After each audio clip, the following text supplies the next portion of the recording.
Sex చేయడంలో ఒకప్పుడున్నంత capacity మగవాళ్ళకి ఇప్పుడు ఉండట్లేదు. దానికి కారణం ఏంటో ఆలోచిస్తే క్లియర్‌గా చెప్పాలంటే, ఒకప్పుడు 10-15 మినిట్స్ ఈజీగా నాన్ స్టాప్ చేస్తుండే. కానీ ఈ 5, 10 ఇయర్స్ నుంచి మగవాళ్ళకి 5, 10 సెకండ్స్ కూడా చేయడం బాగా కష్టమైపోతుంది. దానికి కారణం ఇంకా టెక్స్ట్ బుక్స్‌లో కూడా క్లియర్‌గా రాలేదు.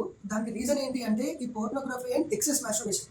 ఒకప్పుడు హెచ్‌పీ చేసుకోవడం అనేది ఉండే. ఇప్పుడుండి ఇంకో 1 ఏళ్ల తర్వాత కూడా ఉంటది. అది రొటీన్ ప్రాసెస్.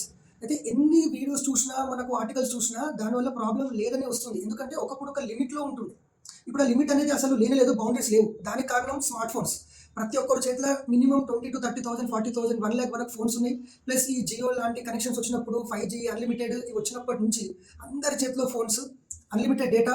సో దాంతోటేంటంటే ఎక్సెస్ మాస్టర్బేషన్ అతిగా హస్తప్రయోగం చేయడం వల్ల విపరీతంగా సెక్షువల్ సమస్యలొస్తున్నాయి. అందులో ఏంటి అంటే చాలా ఆశ్చర్యపోవాల్సిన విషయం ఏంటి అంటే ఈవెన్ 20, 25 ఇయర్స్ వాళ్ళకి కూడా అంగస్తంభన సమస్యలొస్తున్నాయి. ఒకప్పుడు 50, 60 ఇయర్స్ వాళ్ళ ఏజ్ తర్వాతనే ఈ సమస్యలొస్తాయి. దానికి కారణం ఏంటంటే అప్పటికి వాళ్ళకి బీపీ గాని, షుగర్ గాని, పక్షవాతం సమస్య గోళీలు, గుండెపోటు రాకుండా గోళీలు ఇట్లాంటి రకరకాల గోళీలు వాడడంతో పాటు వయసు రీత్యా కూడా నరాలు వీక్ అవ్వడం వల్ల ఈ అంగస్తంభన సమస్యలొచ్చినాయి అంటే ఒక రీజన్ అనుకోవచ్చు. కానీ ఈ కాలంలో ఏమైపోయింది అంటే 20, 25 ఇయర్స్ వరకు కూడా అంగం గట్టి పడట్లేదు అసలు. అంటే వాళ్ళు అమ్మాయి దగ్గరికెళ్ళినా కూడా, ఈవెన్ హస్తప్రయోగం చేసుకున్నా కూడా, భార్య దగ్గరికెళ్ళినా కూడా అంగం గట్టి పడట్లేదు. అసలు గట్టే పడని అంగంతోటి వాళ్ళు సెక్స్ ఎట్లా చేస్తారు? ప్రెగ్నెన్సీ ఎట్లా వస్తది? వాళ్ళ ఫ్యామిలీ లైఫ్ ఎట్లా కంటిన్యూ అయితది?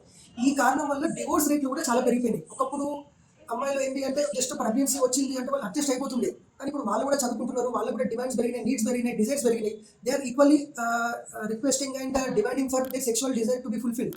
సో ఈ అంతటికి మూల కారణం ఏంటి అంటే అతిగా హస్తప్రయోగం ప్లస్ పోర్నోగ్రఫీ వీడియోస్ చూడడం.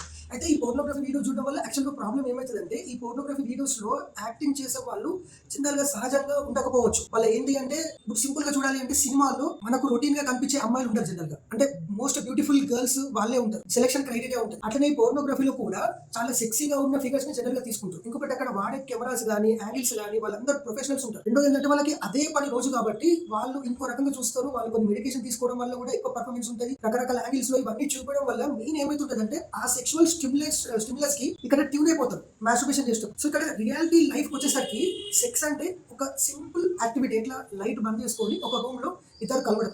కానీ అక్కడ మాత్రం రకరకాల సీన్స్, ఎక్స్‌పోజర్స్, జూమ్ చేయడము, తర్వాత మేకప్ ఇవన్నీ కూడా ఉంటాయి. సో ఇవన్నీ ఉండడము ఒక రియలిస్టిక్ వ్యూలో చూస్తుంటే అలవాటైపోతది. ఇక్కడ రియలిస్టిక్ వ్యూలో యాక్చువల్‌గా అవేమి ఉండయి. సో అక్కడ రీల్‌కి, రియాలిటీకి డిఫరెన్స్ వచ్చేసరికి ఆ స్టిమ్యులస్ ఇక్కడ దొరకదు. ఇంకొకటి ఏంటంటే పోర్నోగ్రఫీ సైట్ ఏదైనా ఓపెన్ చేసినప్పుడు జస్ట్ ఏ వీడియో అయితే కనిపిస్తదో ఆ వీడియో జనరల్‌గా